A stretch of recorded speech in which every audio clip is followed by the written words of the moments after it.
नमस्कार दोस्तों, आपका स्वागत है आपके अपने YouTube चैनल योगा ऑर्बिट पर। आज हम आपको इस वीडियो में UGC net JRF unit first के एमसीक्यू योग का इतिहास फाउंडेशन ऑफ योगा के हम मोस्ट इम्पोर्टेंट एमसीक्यू इस वीडियो में लगाने वाले हैं।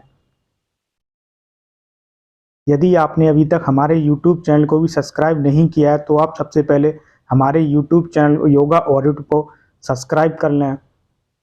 यदि आप हमारे व्हाट्सएप ग्रुप से भी जुड़ना चाहते हैं तो आप हमें 8534005810 पर SMS करके भी आप हमारे व्हाट्सएप ग्रुप से अवश्य जुड़ जाएं। ये हमारे YouTube चैनल योगा ऑर्बिट का लोगो है। जैसे ही आप YouTube पर योगा ऑर्बिट लिखकर सर्च करेंगे तो आपको ऐसा आइकन शो होगा। आप हमारे YouTube चैनल को अवश्य सब्सक्राइब कर लें।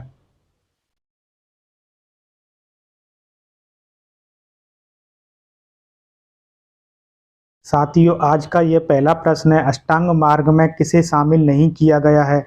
समाधि, स्मृति, शील। शील को अष्टांगिक मार्ग में शामिल नहीं किया गया है। अष्टांगिक मार्ग में 8 अंग बताए गए जिसमें ज्ञान, संकल्प, वचन, कार्य, व्यायाम, अजीब, स्मृति, समाधि, ये 8 अंग हैं। इसमें शील शामिल नहीं है। नेक्स्ट प्रश्न, असत्कार्यवाद का वर्णन किस दर्शन में किया गया है? न्याय दर्शन, योग दर्शन, सांख्य दर्शन, वेदांत दर्शन।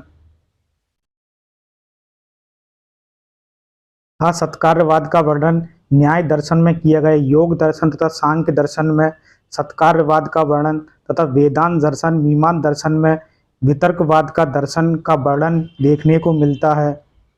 नेक्स्ट प्रश्न,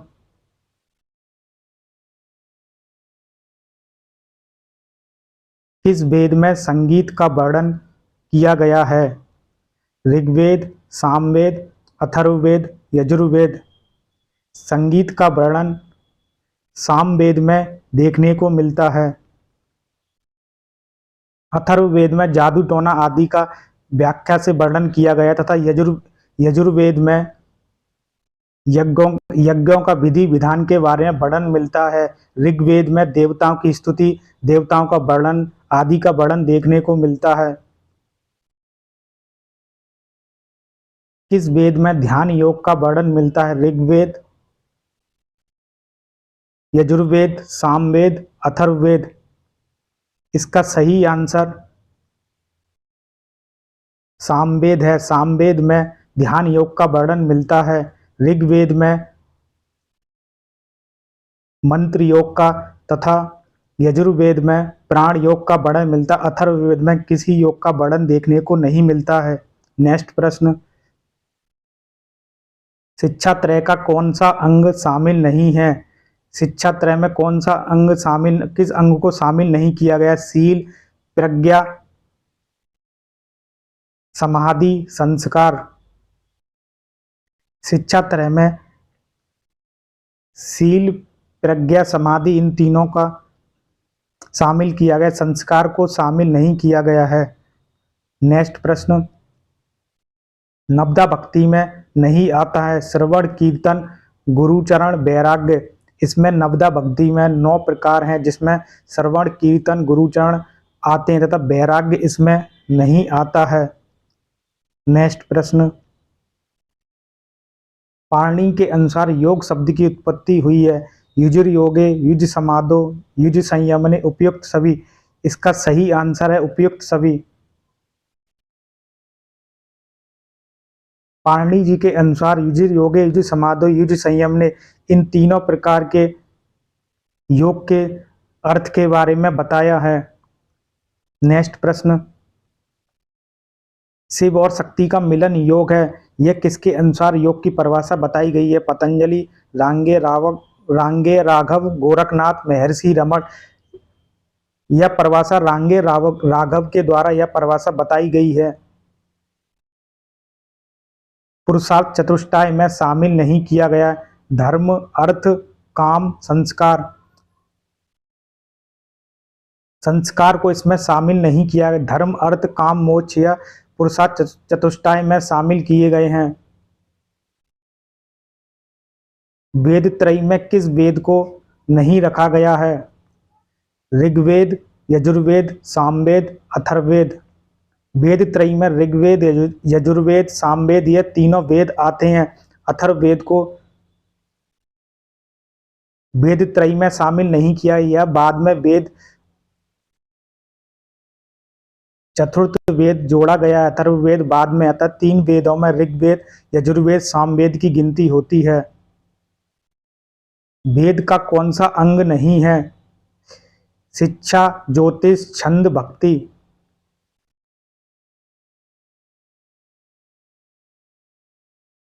भक्ति वेद का अंग नहीं है। शिक्षा, कल्प, ज्योतिष, निरुक्त, छंद, व्याकरण या वेद के 6 अंग बताए गए हैं, जिसमें भक्ति इसमें नहीं है।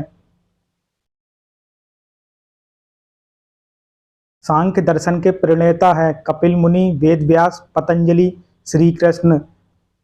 इसका सही आंसर कपिल मुनि। नेक्स्ट प्रश्न, सांख्य दर्शन में कितने तत्व की व्याख्या की गई है? 26, 25, 36, 5। इसका सही आंसर 25 होगा। सांख्य दर्शन में 25 तत्व की तुलना 25 तत्व की व्याख्या की गई है तथा 26 तत्व की योग सूत्र में ईश्वर तत्व की व्याख्या एक अलग से की गई है। भोग और अपवर्ग कराने वाला है पुरुष, प्रकृति, माया, मोक्ष। प्रकृति पुरुष के लिए भोग और अपवर्ग कराने वाली है। इसका सही आंसर प्रकृति होगा। सत्कारवाद का सिद्धांत किस दर्शन में मिलता है? सांख्य दर्शन, योग दर्शन, वेदांत दर्शन, जैन दर्शन। सत्कारवाद का वर्णन सांख्य दर्शन तथा योग दर्शन में देखने को मिलता है। इसमें सांख्य दर्शन और योग दर्शन दोनों सही आंसर होंगे। प्रस्थानत्रयी किसे शामिल नहीं की? प्रस्थानत्रयी में किसे शामिल नहीं किया गया? उपनिषद, ब्रह्मसूत्र, भगवद गीता, रामायण। रामायण को प्रस्थानत्रयी में शामिल नहीं किया गया। उपनिषद, ब्रह्मसूत्र, भगवद गीता ये प्रस्थानत्रयी के अंतर्गत आते हैं।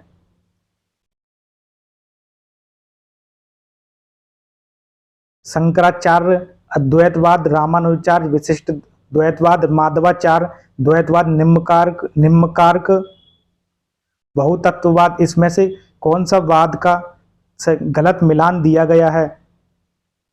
साथियों, इस प्रश्न को अच्छे से समझ लें, यह एग्जाम में हर बार लगभग देखने को ही मिलता है। शंकराचार्य अद्वैतवाद से संबंधित है तथा रामानुजाचार्य विशिष्ट अद्वैतवाद से, माधवाचार्य द्वैतवाद से संबंधित है, निम्नकार द्वैत अद्वैतवाद से संबंधित है, बहुतत्ववाद से यह संबंधित नहीं है, द्वैत अद्वैतवाद होगा। साधन चतुष्टय का कौन सा अंग नहीं है? विवेक, वैराग्य, षट संपत्ति, श्रवण। इसका गलत आंसर श्रवण होगा। साधन चतुष्टय में विवेक, वैराग्य, षट संपत्ति और मुमुक्ष को शामिल किया गया है। यह योग के बहिरंग, यह ज्ञान योग के बहिरंग हैं। रामायण के लेखक हैं व्यास, वाल्मीकि, वशिष्ठ, शंकराचार्य। रामायण के लेखक वाल्मीकि जी रामायण के लेखक हैं। व्यास महाभारत के लेखक तथा वाल्मीकि ही योग वशिष्ठ के लेखक हैं। यह प्रश्न हर बार आता है लगभग, इसीलिए आप अच्छे से इस प्रश्न को समझ लें। मंत्र योग, हठ योग, लय योग, राजयोग का वर्णन किसमें नहीं किया गया है? योगराज उपनिषद, शिव संहिता, योग तत्व उपनिषद, कठोर उपनिषद। कठोर उपनिषद में मंत्र योग, हठ योग, लय योग, राजयोग का वर्णन नहीं देखने को मिलता है। त्रिरत्न में शामिल नहीं है दर्शन, ज्ञान, चरित्र, उपरति।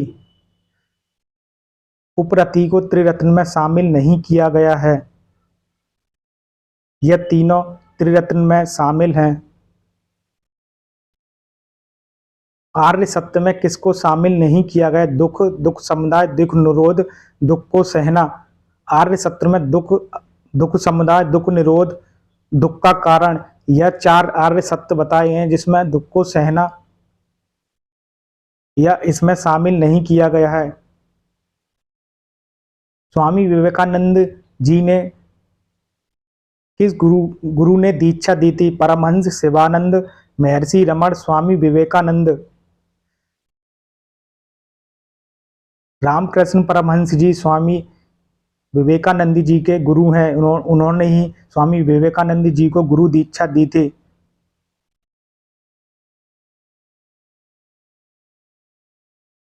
यह योगी के नाम और जन्म वर्ष है। यह प्रश्न भी हर बार मिलता है, इसीलिए आप इस प्रश्न को अच्छे से समझ लें। इसमें से आप एक भी ईस्वी को आप अगर याद होगा तो आप इस प्रश्न को कर पाएंगे। मिलान में इस टाइप के प्रश्न देखने को मिलते हैं। दयानंद सरस्वती, ये इधर नाम दिए गए, इधर जन्म वर्ष दिए गए। इसमें से आपको मिलान करना है कौन सा इसमें गलत वर्ष दिया गया है। स्वामी दयानंद सरस्वती का जन्म 1824, महेश योगी का जन्म 1918, स्वामी रमा 1925, कृष्णमाचार्य 1888 तथा श्री अरविंद 1872। स्वामी विवेकानंद जी का जन्म 1863 ईस्वी में हुआ था। ये गलत दिया गया है। 1863 में स्वामी विवेकानंद जी का जन्म हुआ था। आप इस प्रश्न को अच्छे से नोट बनाकर आप याद कर लें। वैदिक काल के अनुसार योग के प्रवक्ता हैं हिरण्यगर्भ, आदिनाथ, पतंजलि, रामकृष्ण। वैदिक काल के अनुसार योग के प्रवक्ता हिरण्यगर्भ कहे गए हैं तथा हठ योग परंपरा के अनुसार आदिनाथ को योग के प्रवक्ता बताए गए हैं। इसका सही आंसर हिरण्यगर्भ होगा।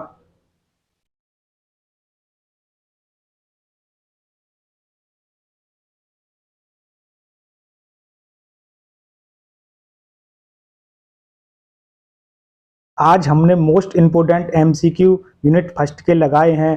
आने वाली वीडियो में भी हम एक और वीडियो में यूनिट फर्स्ट के ही एमसीक्यू कुछ और हम आपको वीडियो में बनाकर देंगे। आप दोनों वीडियो को अच्छे से देख लें। यहाँ पर आपको एग्जाम में आपको 2 से 3 प्रश्न अवश्य देखने को मिलेंगे। आप इस वीडियो को अच्छे से देखें और नोट्स भी बना सकते हैं। नेक्स्ट वीडियो में हम आपको आने वाली वीडियो में भी सारी यूनिट के एमसीक्यू कराने वाले हैं। एग्जाम 14 या 13 मई के आसपास देखने को मिल सकता है, इसीलिए हम जल्दी से डेली एक वीडियो डालेंगे। आप इस यूट्यूब चैनल को अवश्य सब्सक्राइब कर लें। हम डेली वीडियो डालने वाले हैं और वीडियो को ज़्यादा से ज़्यादा शेयर करें जिससे यूजीसी नेट जेआरएफ की तैयारी करने वाले हमसे जुड़ सकें और अपनी तैयारी में अच्छे से कर मार्क्स लाकर यूजीसी नेट जेआरएफ का तैयारी कर अपना एग्ज़ाम निकाल सकें। धन्यवाद।